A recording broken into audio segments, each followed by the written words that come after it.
আসসালামু আলাইকুম। আশা করছি সকলেই ভালো আছেন। ভিডিওর শুরুতে দেখতে পেয়েছেন প্রচণ্ড ঝড় বৃষ্টি। ঠিকই দেখতে পেয়েছেন, এটা হচ্ছে আমার প্রায় ৬-৭ দিন আগের ভিডিও করা ছিল।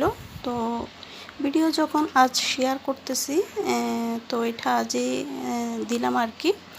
তো একটু করে দেখিয়ে নিয়েছি, প্রচণ্ড বৃষ্টি আর বাতাস, একদম বজ্রপাত সব কিছুই ছিল। তো আমি একদম রুমের ভিতর থেকে ভিডিওটা করেছিলাম অনেক কষ্টে। তো যাই হোক, এখানে হচ্ছে আমি চিকেন বিরিয়ানি রান্না করব। তো এখানে সব কিছু নিয়ে নিয়েছি। চিকেনগুলোকে হচ্ছে, অর্থাৎ মুরগির যে রানের অংশ, সবগুলো আমি একই সাইজ পিস নিয়ে নিয়েছি। তো রানের পিসগুলাই নিয়ে নিয়েছি, যেহেতু চিকেন বিরিয়ানি হবে। এগুলো একটু হলুদ আর হচ্ছে একটু লেবুর রস, লবণ দিয়ে মেখে ভেজে নিয়েছিলাম হালকা। আর আলু দিয়েছি 2টি বড় সাইজের। আলুগুলোকেও ভেজে নিয়েছি। ভেজে নেওয়ার পরে এবার হচ্ছে আমি প্রথমে রান্না করে নিচ্ছি।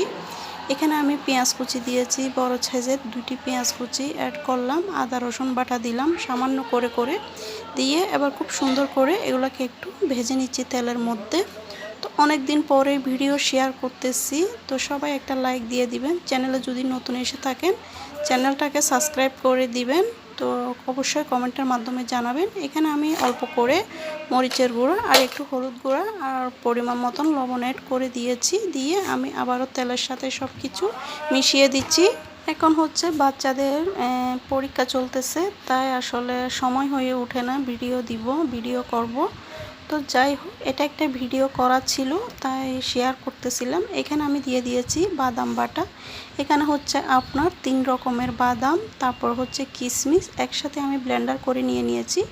দিয়ে দেওয়ার পরে এখানে আমি অল্প করে পানি দিয়ে দিয়েছি। এবার সব মশলাগুলো কষানোর জন্যে এখানে আমি দিয়ে দিয়েছি মুরগির মশলা অ্যাড করেছি। তো সব কিছু দিয়ে হচ্ছে এবার একটু এগুলো কষানোর পরে আমি এখানে চিকেনগুলো দিব আর কি। এখানে আমি আর কোনো পানি অ্যাড করব না, এর মধ্যে চিকেনগুলো রান্না করে নিব। আগে হচ্ছে এগুলো একটু ব্লক চলে আসুক। এই যে এগুলো ব্লক চলে এসেছে। এবার হচ্ছে আমি ভেজে রাখা চিকেনগুলো উপরে এভাবে করে বসিয়ে দিচ্ছি। এগুলো আমি হাফ রান্না করে নিচ্ছি, আর বাকিটা হচ্ছে আমি যখন চিকেন রান্না করব, অর্থাৎ দম বিরিয়ানি যেভাবে রান্না হয় অনেকটা সেভাবেই হবে আর কি। তো আলু দিয়ে দিচ্ছি এখানে আমি বড় সাইজের 2টা আলু দিয়েছিলাম। সে আলুগুলো একটু বড় বড় টুকরা করে তারপর হচ্ছে ভেজে নিয়েছিলাম। এখন হচ্ছে এগুলো দিয়ে দিয়েছি। এবার হচ্ছে একটু চিকেনগুলো উল্টিয়ে দিচ্ছি। উল্টিয়ে চুলাটা মিডিয়াম আঁচে রেখে আমি ঢাকনা দিয়ে এগুলোকে হাফ রান্না করে নিব, অর্থাৎ 50% রান্না করে নিব।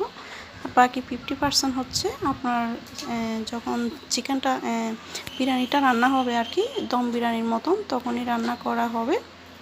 কয়েকটি আস্ত কাঁচামরিচ দিয়ে দিলাম উপরে। এবার ঢাকনা দিয়ে রান্নাটি করে নিচ্ছি। এখানে আমি দিয়ে দিলাম বিরিয়ানির মশলা, দিয়ে আবারও একটু সব কিছু নেড়ে চেড়ে তারপরে হচ্ছে ঢাকনা দিয়ে একটু রান্না করে নিচ্ছি। এগুলো যেহেতু এগুলো চিকেন, তেমন একটা রান্না করার প্রয়োজন নেই, শুধু হাফ সিদ্ধ করে নিচ্ছি আর কি রান্না।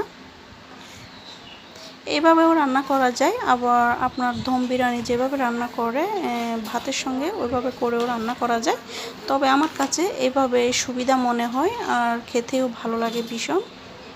এদিক দিয়ে হচ্ছে আমি ভাতটা বসিয়ে দিব। এখানে আমি ঘি আর তেল দিয়ে দিয়েছি। কয়েকটা রসুন, আস্ত রসুনের কোষ দিয়ে দিলাম, আর এলাচ দিয়ে দিয়েছি কয়েকটি, তেজপাতা দিয়ে দিয়েছি। দিয়ে একটু ভেজে নেওয়ার পরে চিনি গুঁড়া যে পোলাওয়ের চাল, সেটা দিয়ে দিলাম। একটু ভেজে নিচ্ছি। ভেজে নেওয়ার পরে এখানে হচ্ছে পানি অ্যাড করে দিব। পানি দিয়ে দিয়েছি। আসলে পোলাওয়ের চালে অনেক সময় পানি কম বেশি পরিমাণ মতন বুঝে শুনে দিতে হয়, তাই আমি পরিমাপটা বলি নেই। এই তো প্রায় ভাতটাও একদম 80%-এর মতন হয়ে এসেছে। এই পর্যায়ে আমি কিছুটা ভাত উঠিয়ে নিব।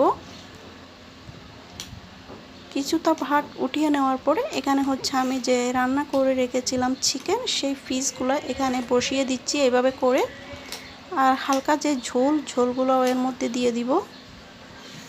এভাবে করে চিকেনগুলো দিয়ে দেওয়ার পরে বাকি ভাতগুলো উপরে দিয়ে দিব।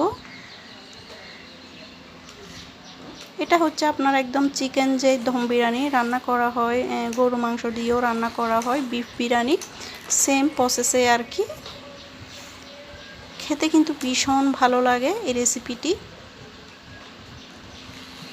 তো আমি হচ্ছে আগে প্রায় সময় করতাম, আসলে এখন বাচ্চাদের পরীক্ষা চলতেছে, অনেক দিন খাওয়া হয় নাই, ভাবলাম আজকে রান্না করে নিই। বৃষ্টিও পড়ছিল।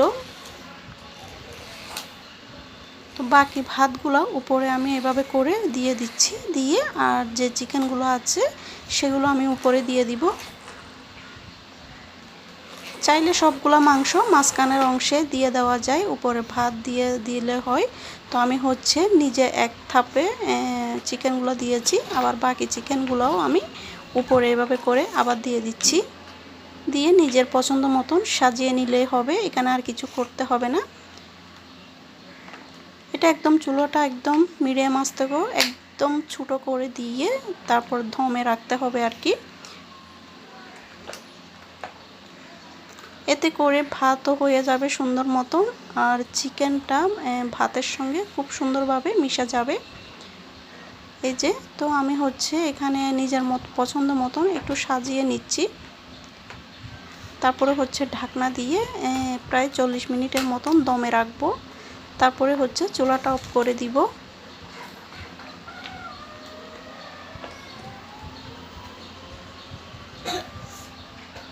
সকলেই ভালো থাকবেন, সুস্থ থাকবেন। অনেক দিন পর একটি ভিডিও শেয়ার করলাম, আশা করি আপনাদের কাছেও ভালো লাগবে। এখানে আমি সাজিয়ে নিচ্ছি নিজের পছন্দ মতন, তারপরে হচ্ছে ঢাকনা দিয়ে দিব।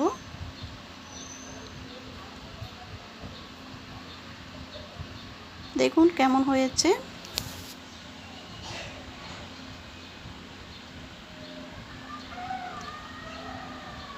আজ এতটুকুই, আমি বিদায় নিয়ে নিচ্ছি। আল্লাহ হাফেজ, আসসালামু আলাইকুম।